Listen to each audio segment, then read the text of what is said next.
¿Qué tal amigos? Buenas tardes. Bienvenidos a la sesión semanal del Seminario de Ética Postmoderna para los estudiantes de Filosofía de la Universidad Pública de Michoacán, la Universidad Michoacana de San Nicolás de Hidalgo. Buenas tardes a todos, ¿cómo se encuentran en este bello y caluroso miércoles 28 de abril de 2021? Son las 2 de la tarde con 39 minutos y yo ya estoy aquí listo para platicar con todos ustedes sobre este tema interesantísimo que es el fin de la modernidad. Así que bueno, vamos a ponernos bien atentos los próximos minutos para que se manifieste la inteligencia humana con respecto a la conducta. Nos vemos los próximos minutos aquí en Facebook Live y en punto de las 3 de la tarde en el Google Classroom de Ética Postmoderna, en la cuenta oficial de la Universidad Michoacana de San Nicolás de Hidalgo. Qué bueno que ya están aquí. Buenas tardes a todos. Sean bienvenidos. Si te gusta lo que estás viendo, pues dale like aquí a esta publicación y no dudes en comentar y compartir con tus amigos, tus parientes, tus mascotas, tus estrellas favoritas en el cielo. En el curso de Ética Postmoderna hemos estado revisando varias fuentes. Ya platicamos sobre la obra y el papel que tiene la filosofía de Federico Nietzsche en este tema de la ética en la era postmoderna. De Federico Nietzsche ya hemos revisado textos como El nacimiento de la tragedia o Aurora principalmente. Y bueno, consideramos a Nietzsche como el último de los filósofos modernos, tomando criterios, ¿verdad?, de otros filósofos. Particularmente ven que me he referido a la obra de Hans-Georg Gadamer que se llama Verdad y Método. Un saludo cordial a Gerson Solís Montelongo, que se acaba de incluir aquí en este chat, y a Atal Wolf Solís Sánchez. Qué bueno que están aquí. Muy buenas tardes. Bueno, también hemos hablado de Ser y Tiempo en los programas y en las clases anteriores. Ser y Tiempo de Martin Heidegger, como también un libro, una obra que es el manifiesto de la antropología filosófica del siglo XX y que define de una u otra manera la condición humana durante este siglo tan importante y marca la pauta para las definiciones humanas de antropología filosófica que proponen el resto de filósofos que están en el siglo de la posmodernidad, que es el siglo XX. Bueno, y aquí tenemos el libro de Gianni Vattimo, El fin de la modernidad, un libro que surgió en 1986, sin embargo estas traducciones al español, como la que tenemos aquí a mis espaldas, data de 1989, que es cuando se empezó a conocer este pensamiento de este filósofo, Gianni Vattimo, sobre qué sucedió con esa época de la historia que todos conocemos como la modernidad. Bueno, tenemos que hacer varias apreciaciones. El libro consta de 3 secciones, pero miren, la primera está genial porque refiere al asunto de entender el nihilismo como destino. Gianni Vattimo en alguna parte de su libro hace referencia a la obra de Federico Nietzsche, particularmente Aurora, en el parágrafo 44, donde, bueno, haciendo también el mismo Gianni Vattimo una paráfrasis sobre Federico Nietzsche, menciona que sobre el plano cartesiano, el fin de la modernidad es como si el ser humano hubiera partido del centro del plano cartesiano en el eje de las X hacia la pérdida de su propio sentido y origen. Bueno, espero que les agrade esto que les estoy platicando, de manera tal que estas palabras de Gianni Vattimo resumen y sintetizan en una sola frase, en pocas frases, el destino del humano. Si lo analizamos desde el punto de vista de la historia de la filosofía griega, pues sí coincide. dado que la vocación de los filósofos antiguos presocráticos como Heráclito o Parménides está precisamente en encontrar el destino del ser. Y bueno, a lo largo del tiempo, de la historia, de la filosofía y del pensamiento occidental, lo único que hemos logrado después de tres grandes épocas históricas, la antigüedad clásica, la Edad Media y la modernidad, es encontrarnos directamente con el sinsentido y el vacío de nuestra propia existencia que viene a coronar nuestra vida contemporánea.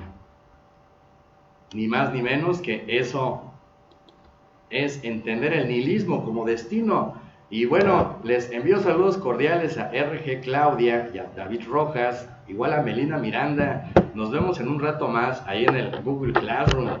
Esta apología del nihilismo que hace Gianni Vattimo en El fin de la modernidad, pues también la podemos rastrear nosotros mismos, analizando la historia de la filosofía, dado que hay manifestaciones filosóficas en las que se toma a la nada como fundamento desde la época clásica. Hay que tomar en cuenta que el primer filósofo en plantear el asunto de la nada o de el no ser, pues es Parménides de Elea, pero también hay que tomar en cuenta el nihilismo lógico o retórico que propone Gorgias de Leontini en uno de los mejores diálogos de Platón de la época sofística, que es el Gorgias o de la retórica.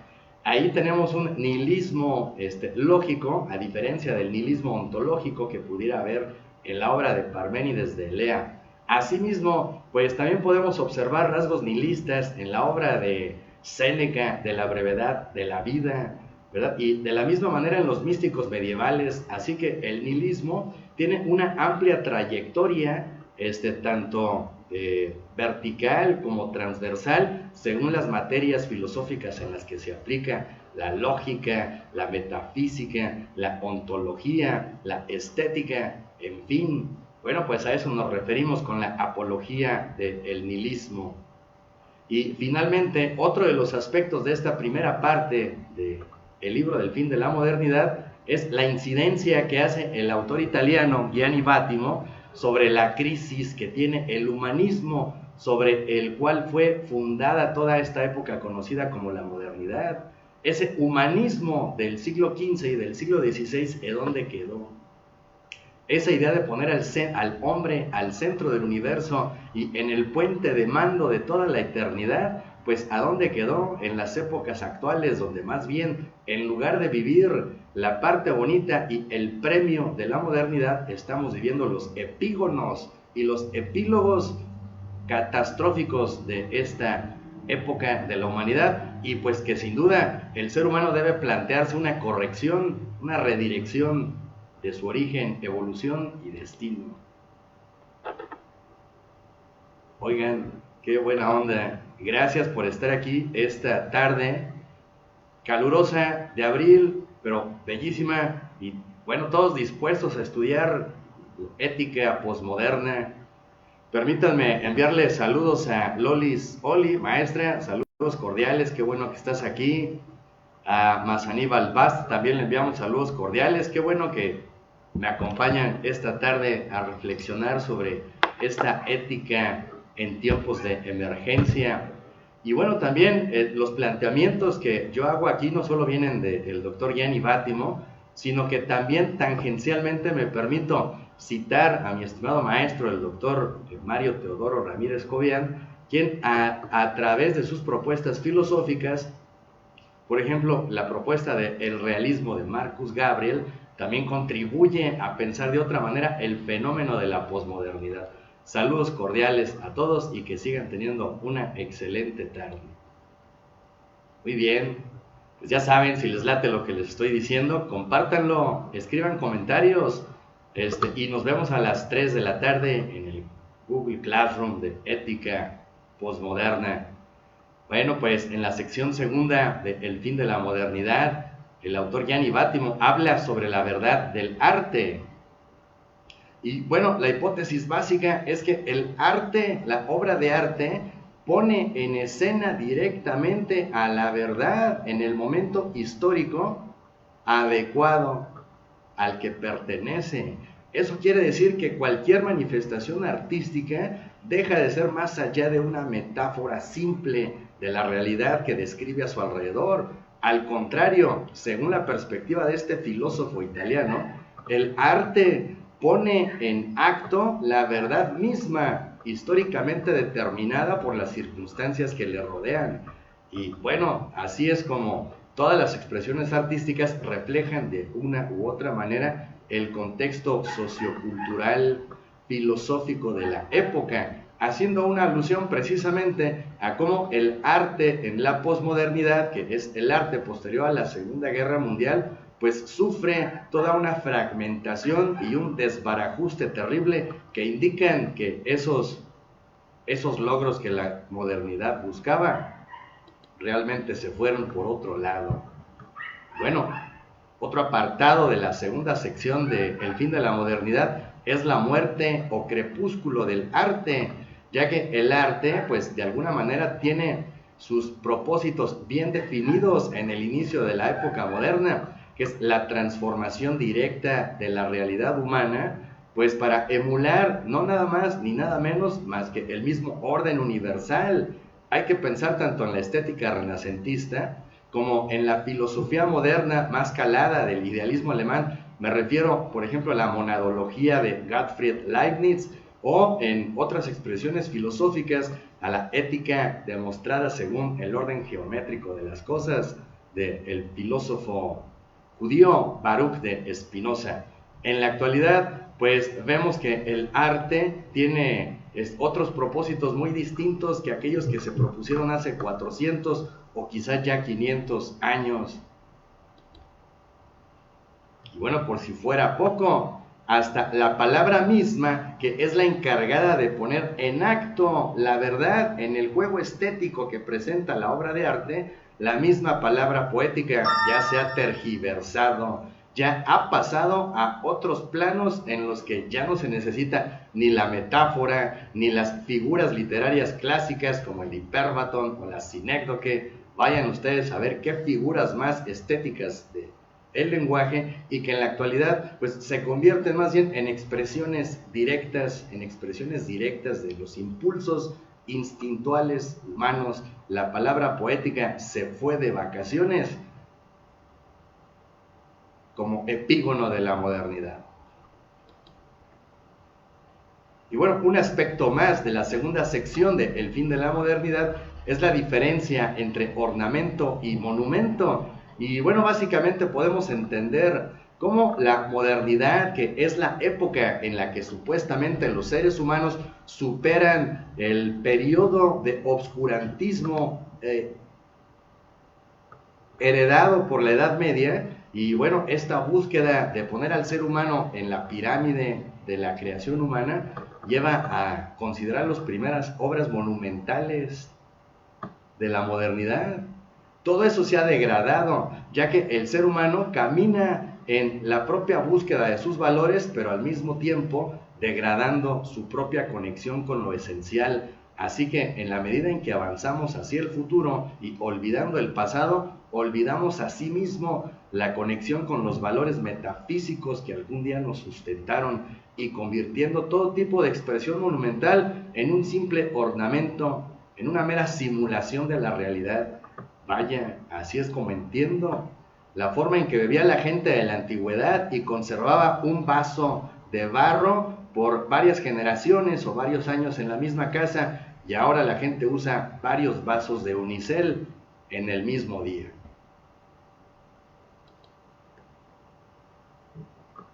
Muy bien, pues haciendo esta síntesis del libro El fin de la modernidad, también llegamos a este apartado que es la estructura de las revoluciones artísticas. Y aquí tenemos que entender el regaliz directo que el filósofo italiano Gianni Vattimo hace sobre la obra de Thomas S. Kuhn, ya que es el autor del libro de Filosofía de la Ciencia, mejor conocido como La estructura de las revoluciones científicas, en el cual es importante mencionar la noción de paradigma. El paradigma es una forma científica, teórica, de entender la realidad bajo una cosmovisión y que define de alguna manera el destino de una civilización o una cultura al proponer el estatus científico, cultural, artístico y filosófico. Y bueno, eso es en el caso de las revoluciones científicas, pero pues en el caso de la obra de Bátimo, él lo aplica a cómo el arte también, en la medida en que pone en acto la verdad histórica y geográficamente tal y como sucede, pues facilita la generación de revoluciones culturales.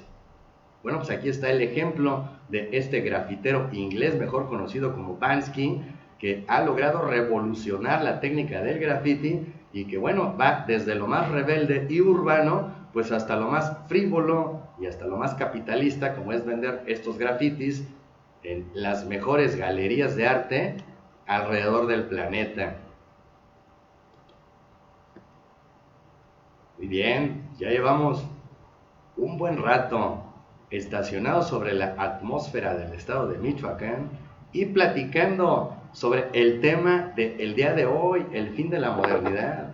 Saludos cordiales a todos ustedes, particularmente a Ángel Santiago, que está viendo este enlace en vivo, a Cristian Huerta, a Stefano Luciano, que está viendo también este enlace, y a Rogelio Rangel. Saludos a todos ustedes allá en la Facultad de Filosofía.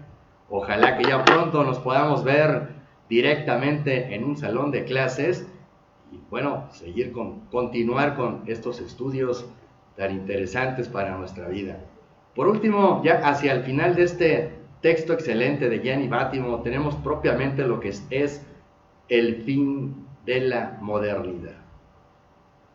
No se espanten porque no se refiere al fin de la época actual, que es precisamente la posmodernidad. El fin de la modernidad se refiere a algo que ya pasó, así como la imagen que están viendo de la toma de la Bastilla de 1789, que es un evento ejemplar de la Revolución Francesa. Entonces, propiamente, el fin de la modernidad, ¿cuál es?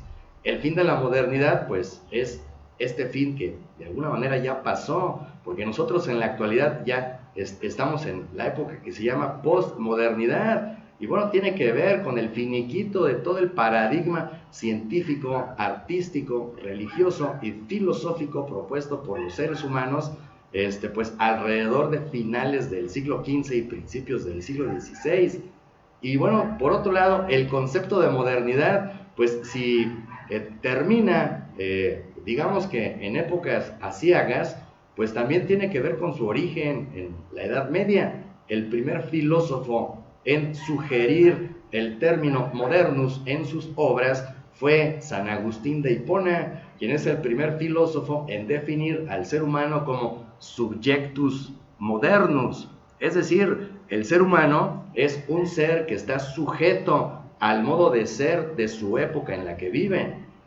Y bueno, esta época que se define desde San Agustín y que continúa hasta finales del siglo XIX es lo que consideramos como la modernidad y que tiene, bueno, su punto final después de la Segunda Guerra Mundial. Ojalá que les ayude este enlace en vivo que estamos teniendo aquí y tengan una aproximación a la literatura de Gianni Bátimo, El fin de la modernidad. Esto que les estoy exponiendo aquí, él lo llama como una metodología del pensamiento débil. Es decir, el pensamiento débil es aquel que se permite diverger de sus propias perspectivas teóricas para poder adaptarse teóricamente al tiempo y al espacio y a la situación cultural a la que estamos analizando. A diferencia del pensamiento moderno, que está regido por la matemática, la lógica y una epistemología de las más rígidas, el pensamiento débil de Gianni Bátimo te permite hacer estas adaptaciones según el modo cultural del fenómeno que estás analizando. Y esto que estamos explicando es la hermenéutica en relación con el nihilismo. Básicamente hay que entender que el fin de la modernidad aproxima al ser humano pues al olvido y a la obsolescencia de todo aquello que le da sentido a su vida, arrojándolo a un pozo nihilista del sinsentido y del vacío del ser, que sin embargo, interpretándolo y hallando la clave correcta de comprensión hermenéutica, claro, el nihilismo pues nos debe canalizar hacia un nuevo sentido de la existencia. Lo que es verdad y algo que confirma Bátimo ya en la parte final de su libro es que la verdad y la retórica en la ontología hermenéutica siguen sesgadas por el nihilismo. El nihilismo en este caso no es algo o una situación reactiva o pasiva que todos tenemos que sufrir. Entender que el ser humano se ha acercado hacia el finiquito de su propio proyecto de existencia implica que tenemos una nueva oportunidad para replantearnos de fondo toda la esencia de lo que somos, y para ello tenemos estas herramientas filosóficas como son la verdad y la retórica a la hora de definir lo que somos filosóficamente hablando. De la misma manera que la hermenéutica, según la propuesta de Gianni Bátimo, te permite interpretar y contextualizar desde el punto de vista de distintas subjetividades culturales las definiciones de las distintas humanidades que tenemos en la actualidad. Y bueno, a este respecto, date cuenta que no solo Bátimo es uno de los filósofos que definen al ser humano del siglo XX y del actual siglo XXI.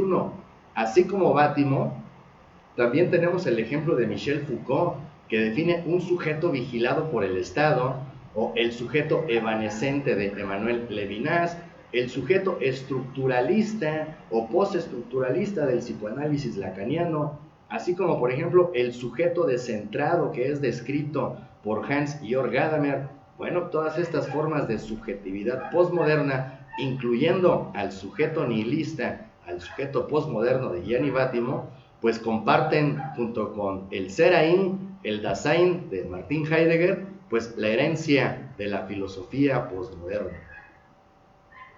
Finalmente, pues para concluir este enlace y pasarnos directamente a Google Classroom de ética postmoderna, hay que tomar en cuenta que el nihilismo, pues debemos utilizarlo como una herramienta y encontrar qué función tiene la nada como fundamento de nuestra propia realidad. Y en ese sentido podemos reestructurar el sentido de nuestra existencia desde el pensamiento, las palabras y nuestras acciones, pues una nueva versión de este mundo que habitamos, más crítica, más reflexiva, más sistemática y que nos permita habitar la realidad en una diversidad completa de valores, bueno, que nos lleven hacia una vida más plena.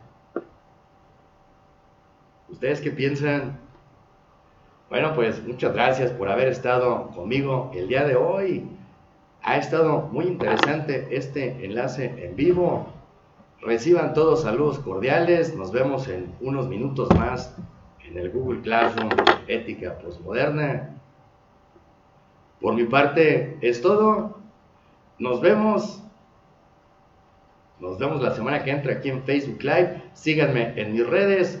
Igual pueden ver este programa después en el canal de YouTube Despierta, Libérate y Actúa, donde podrás darle like, comentar, compartir y bueno, disfrutar el conocimiento que es gratis. Muchas gracias. Mi nombre es Víctor Hugo Valdés Pérez. Hasta la próxima.